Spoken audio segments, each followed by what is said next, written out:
இயேசு கிறிஸ்துவின் இனிதான நாமத்தில் இன்றைய ஆவிக்குரிய சிந்தனைக்கு உங்களை அன்புடன் வரவேற்கின்றோம்.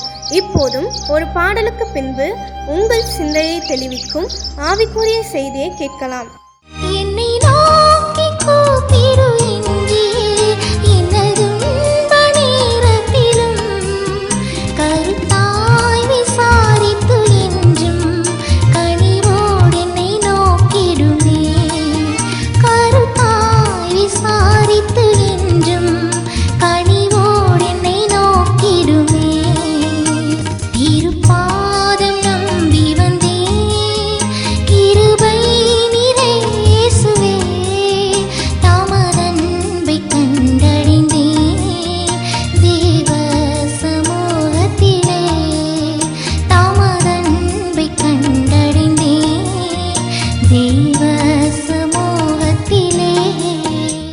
ஆண்டவர் இரட்சகரமாக இயேசுவின் இனிதான நாமத்தில் உங்களை வாழ்த்துகிறேன். தினம் நம்முடைய ஆவிக்குரிய சிந்தனைக்காக லூக்கா எழுதின சுவிசேஷம் 17ஆம் அதிகாரம் 12, 13, 14 வசனங்களை நான் வாசிக்கிறேன். இயேசு ஒரு கிராமத்தில் பிரவேசித்த போது குஷ்ட ரோகமுள்ள மனுஷர் 10 பேர் இயேசுவுக்கு எதிராக வந்து தூரத்திலே நின்று, இயேசு ஐயரே, எங்களுக்கு இறங்கும் என்று சத்தமிட்டார்கள். அவர்களை இயேசு பார்த்து, நீங்கள் போய் ஆசாரியர்களுக்கு உங்களை காண்பீங்கள் என்றார். அந்தபடி அவர்கள் போகையில் சுத்தமானார்கள். குஷ்டரோகிகள் இயேசுவுக்கு எதிராக வரும்பொழுது சுகமாக வேண்டும் என்று ஒரு விண்ணப்பத்தை வைக்கிறார்கள். உடனே இயேசு என்ன பண்ணுகிறார்கள்? நீங்கள் போய் உங்களை ஆசாரியருக்கு காண்பீங்கள் சொல்லுகிறார். உடனே சுகமாகவில்லை. போகிற வழியிலே குஷ்டரோகம் சுகமடைந்து விடுகிறது. அநேக நேரத்தில் நமக்கு ஜெபம் உடனே கேட்கப்படாவிட்டால் இனி அந்த ஜெபத்தை ஆண்டவர் கேட்க மாட்டார் என்கிற முடிவுக்கு வந்து விடுகிறோம். அப்படி அல்ல. தேவன் ஒவ்வொன்றுக்கு ஒரு காலத்தை வைத்திருக்கிறார். ஒவ்வொரு காலத்தையும் நிர்ணயித்து வைத்திருக்கிறார். அதன்படி காரியங்கள் நடக்கும். நாம் ஜெபிக்கும் பொழுது ஆண்டவர் அதை கேட்கிறார். சரியான நேரத்தில் கர்த்தர் அதற்கான பதிலையோ அதற்கான காரியத்தை கர்த்தர் செய்வார்.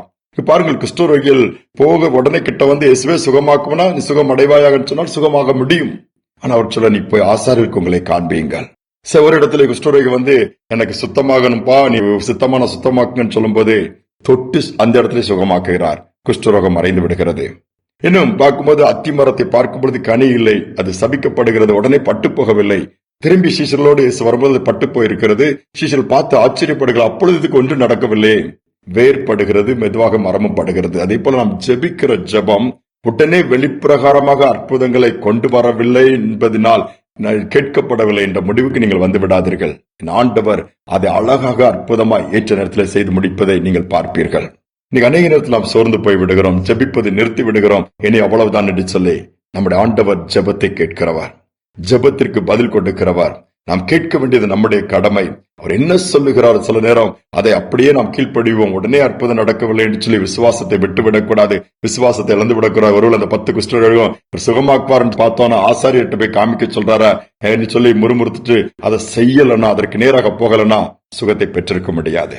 கீழ்ப்படிதல் அநேக நேரத்துல அங்கதான் ஆண்டவர் எதிர்பார்க்கிறார். பெரிய அற்புதத்தை கொண்டு வரும். சிறு காரியமானாலும் பெரு காரியமானாலும் ஆண்டவர் என்ன எதிர்பார்க்கிறார், என்ன சொல்லுகிறார், அதை கேட்டு செய்யும் பொழுது நாம் ஜெபிப்பதோடு விட்டு விடுகிறோம். அடுத்து என்ன? ஆண்டவர் ஏதாவது ஒரு காரியத்தை செய்ய சொல்லுவார். ஏதாவது ஒரு காரியத்தை நாம் அதில் மாற்ற வேண்டியது இருக்கும், கீழ்ப்படிய வேண்டியது இருக்கும். அதை செய்யும் பொழுது உடனே நம்ம ஜெபத்திற்கு பதில் மட்டுமல்ல, அங்கு அதற்கான பலனும் கிடைக்கிறது. ஒரு சகோதரன் வியாதிப்பட்டு மருத்துவமனையில் இருக்கிறார். ட்ரீட்மெண்ட் போயிட்டு இருக்கு. டாக்டர் சொல்லிட்டாங்க, இவ்வளவு தூரம் நம்ம ட்ரீட்மெண்ட் கொடுத்து இன்னும் சுகம் கிடைக்கல, கஷ்டம் தான் சொல்லிட்டாங்க. இந்த குடும்பத்தினருக்கு ரொம்ப மன கஷ்டமாயிட்டான, இளம் வயது, வாழக்கூடிய வயது, இப்பவே செத்துட்டா அப்படின்னு சொல்லி ரொம்ப துக்கத்தோட தாய் தகப்பன இருக்கும் பொழுது ஜெபிக்கிறார்கள். அதோடு மட்டுமல்ல, ஒரு ஊழியக்காரர்களுக்கு தெரியும், நீங்க வந்து ஜெபம்னா கொஞ்சம் எங்களுக்கு ஆறுதலாக இருக்கும், கர்த்தர் தம் சித்தத்தின்படி செய்யட்டும்னு சொல்லிட்டு என்ன பண்றாங்க, கூப்பிடுறாங்க. அவர் அந்த மருத்துவமனைக்கு போகிறார். இவன் இருக்கிற அறைக்குள் போகிறான். அவன் செத்து கொண்டிருக்கிற ஒரு நிலைமை, இஸ் டையிங். இவர் என்ன பண்ணார்? ஜெபம் பண்ற, ஆண்டவரே, இந்த இளம் வயதிலே அவன் சாகிறது உனக்கு எப்படிப்பா, உனக்கு பிரியம், துன்மார்க்கனுடைய மரணத்தை கூட நீர் விரும்புவதில்லையே, இந்த மகனை நினைவு கூர்ந்து இந்த பெற்றோருடைய கண்ணீரை பார்த்து கொஞ்சம் ஆயுசை கொட்டி கொடுங்க, எழுப்புங்கப்பான்னு சொல்லி ஜெபம் பாரத்தோடு தைரியம் கொடுத்துட்டு அவர் என்ன பண்றாரு? ஒரு மாற்றம் நடக்கல, அவனுக்கு ஒரு அசைவு இல்ல, ஒரு உணர்வு இல்ல, அவனுக்கு டக்குன்னு ஒரு அற்புதம் நடந்து எழுந்து உட்கார்ந்துடல. சரி, நம்ம தொடர்ந்து ஜெபிப்போம், ஆண்டவர் நிச்சயமா ஒரு அற்புதத்தை செய்வார்னு சொல்லிட்டு இவர் வெளியே வராரு. இவரை வழி அனுப்புவதற்காக அந்த பெற்றோர்கள் அவருக்கு கூட போறாங்க. அந்த ஊழியக்காரரோட போய் அவரை அனுப்பி வச்சுட்டு திரும்பி ரூமுக்குள்ள வந்தா, படுத்த படுக்கையா இருந்த அந்த சகோதரன் எழுந்து உட்கார்ந்து இருக்கிறாரு. உட்கார்ந்து, எனக்கு பசிக்குதுமா, ஏதாவது கொடுங்க அப்படின்னு சொல்லி கேட்கிறாப்புல. யோசித்து பாருங்களேன். உடனே டக்குன்னு துள்ளி குதிச்சு எழுந்து விடுகிற அற்புதங்களும் நடக்கும். அதே நேரத்துல அதுக்குன்னு ஒரு டைம் வச்சிருக்கிறாரே. அந்த நேரத்துல யாரும் தடுக்க முடியாது. அற்புதங்களை நிச்சயமாக ஆண்டவர் நம் ஜெபிக்கும் பொழுது செய்வார். கேட்கிறவர்களை கர்த்தர் கொடுத்து உயர்த்துவார், நடத்துவார். சோர்ந்து போக வேண்டாம். அதனால நமக்கு இன்னைக்கு தேவை ஜெப ஜீவியம். ஜெபத்துல உறுதியா தருத்துருங்க. ஜெபிக்கிறத விட்டுறாதங்க. எதை விட்டுட்டாலும் ஜெபத்துல ஆண்டவரோடு கூட இணைந்திருக்கும் பொழுது நிச்சயமாகவே பட்டு போனது கூட உயிர் பெற்றுவிடும். ஜெபிப்போம். அன்பின் தகப்பனே, அதனால நாளுக்காக தரத்திற்காக நன்றி செலுத்துகிறோம். புதிய நாளை கொடுத்திருக்கிறீங்கப்பா. அநேக பிள்ளைகளுக்கு ஜெபித்து மாற்றம் இல்லையே, ஜெபித்து எந்த முன்னேற்றம் இல்லையே, எல்லாமே அப்படித்தானே இருக்குது. இன்னும் ஜெபித்து போராடிட்டேன், எல்லா விதத்திலும் ஜெபிச்சுட்டேன், எல்லாம் பண்ணி பார்த்துட்டேன், அப்படியே இன்னும் கீழ் நோக்கி தான் போயிட்டு இருக்கிறோம், இனி அவ்வளவுதான் சொல்லி ஒரு முடிவுக்கு வந்து சோர்ந்து போன பிள்ளைகள் செய்தியை கேட்பார்களா, இதனால தட்டி எழுப்புங்கப்பா. தொடர்ந்து ஜெபிக்கிறவர்களாய் மாற்றுங்க. விசுவாசத்துல வல்லவர்களாய் பெருகுகிறவர்களாய் வளர்கிறவர்களாய் மாற்றுவீராக.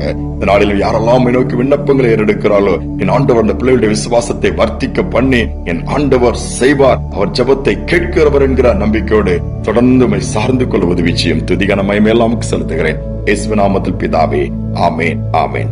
ஜெபிப்பதை விட்டு விடாதங்க. உங்க ஜெபத்திற்கு நிச்சயமாக பதில் வரும். இந்த சிந்தனையோடு நாளை தொடருவோம். மீண்டுமாய் நாளை தினம் சந்திப்போம். சோராது ஜெபித்திட ஜெபாவி வரம் தாருமே, தடையாவும் அகற்றிடுமே, தயை வேண்டி உம் பாதம் வந்தே. சோராது ஜெபித்திட ஜெபாவி வரம் தாருமே, தடையாவும் அகற்றிடுமே,